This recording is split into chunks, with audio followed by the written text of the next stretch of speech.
కోనసీమలో పనసపొట్టు కూర అంటే పెద్ద ఫేమస్.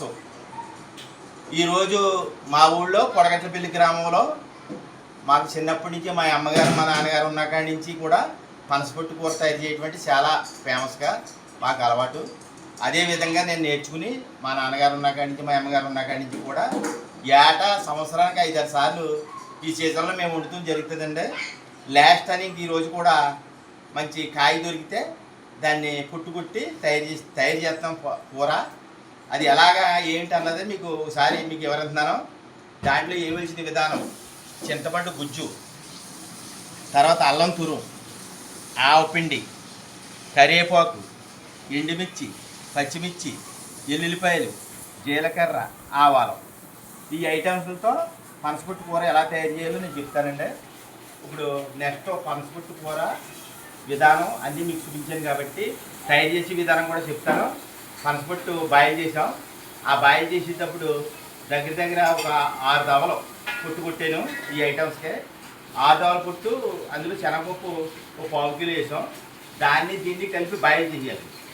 అది మీకు చూపిస్తాను ఇప్పుడు నెక్స్ట్. దీని తర్వాత ఇది రెండు కలిపి బాయిల్ చేసేస్తే దీన్ని శుభ్రంగా వాటర్ లేకుండా పిండి వేయాలి. పిండి వేసిన తర్వాత అప్పుడు మీకు మళ్ళీ చెప్తాను. పోపులన్నీ కూడా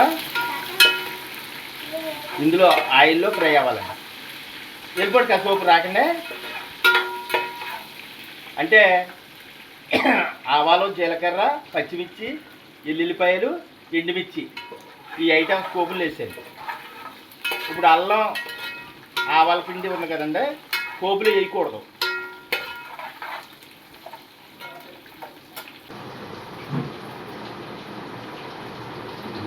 మొత్తం పిండి వంట అంటే మరి ఎలాగ ఉంటుందండి. అస్సలు వాటర్ వండకూడదు. తిప్పితే పిండి ఎత్తే అయిపోతుంది.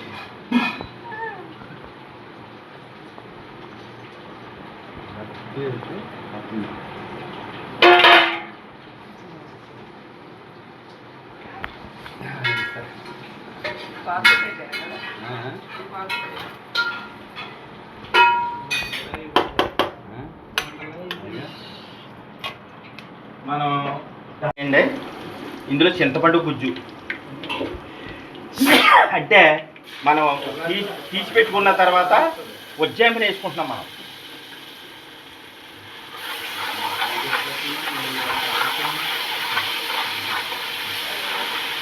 ఉన్న గుజ్జుంటే మనం ఎందులో ఉపయోగించుకోవచ్చు. ఇది ఇల్లుదే.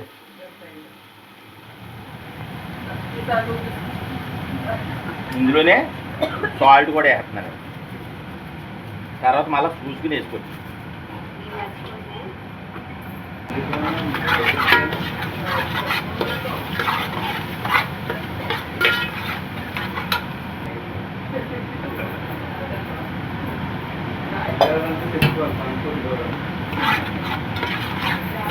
ఈ పనసపొట్టు కూరలో కొంచెం ఆయిల్ ఎక్కువ పడుతుందండి.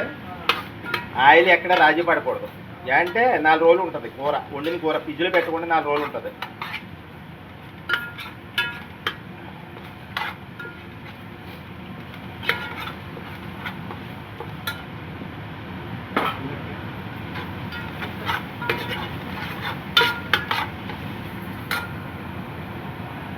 ఉజ్జాయింపు వేసేసామండి.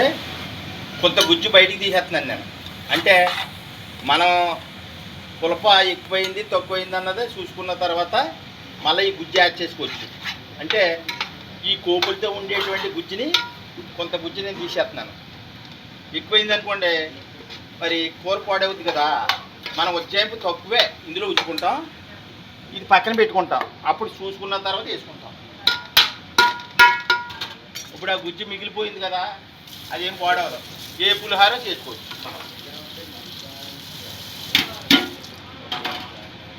ఈ కోపులో వేసేసాను మొత్తం పొట్టు వేసేసి ఇది ఇలా కలిపేయాలండి.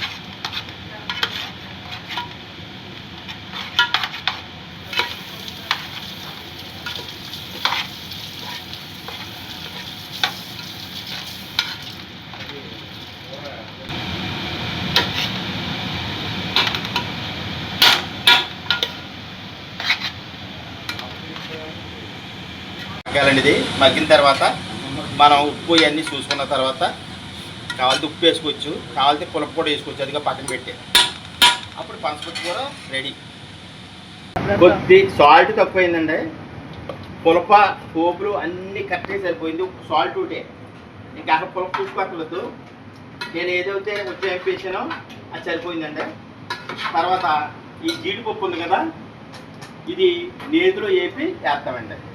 జీడిపప్పు చాలామంది 7 శనగగుళ్ళు వేస్తారు, ఎవరిష్టమో అది.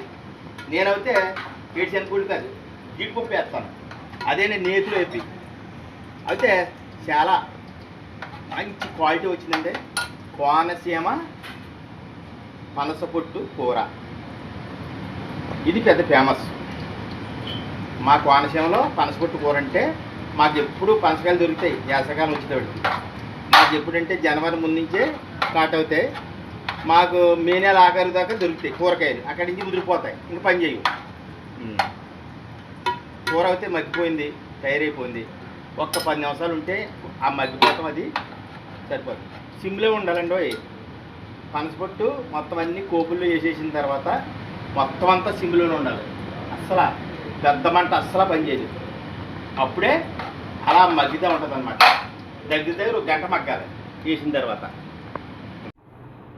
ఈరోజు మా మనవలో మా పాపలో మా అల్లుళ్ళు అందరూ వచ్చారండి. వాళ్ళందరూ కోరిక వరకు నేను పనసపొట్టు కూర తయారు చేయడం జరిగింది. సరే అందరూ కూడా తిన్నారు, చాలా ఎంజాయ్ చేశారు, చాలా బాగుందన్నారు. నెయ్యి వేసుకుని శుభ్రంగా తిన్నారు, చాలా బాగా కుదిరింది. మీరు కూడా ట్రై చేసి నేను వీడియో పెట్టింది ఎలాగైతే చేసానో ఆ రకంగా మీరు ట్రై చేసి మీరు కూడా ఇంట్లో ట్రై చేయండి, చాలా బాగుంటుంది. ఇది సంవత్సరానికి ఒకసారే దొరుకుతుంది, అన్ని టైర్లు దొరకదు. ఇది మన సమ్మర్లోనే, వేసవకాలం మార్చి కాడి నుంచి దొరికితే మే నెల వరకు. అది కాబట్టి మీరు కూడా ట్రై చేసి చేస్తారని కోరుతున్నాను. మీకు నచ్చినట్టయితే సబ్స్క్రైబ్ చేసి లైక్ కొట్టి నన్ను ప్రోత్సహిస్తారని నేను కోరుతున్నాను. మళ్ళా వీడియోతో చింత చిగురు మటను ఈ రెండింటితో కాంపిటీషన్తో మళ్ళీ తయారు చేసి మీకు వీడియో పెడతాను, చూడండి, ఎంజాయ్ చేయండి, నన్ను ఆహ్వానించండి. Okay, thank you.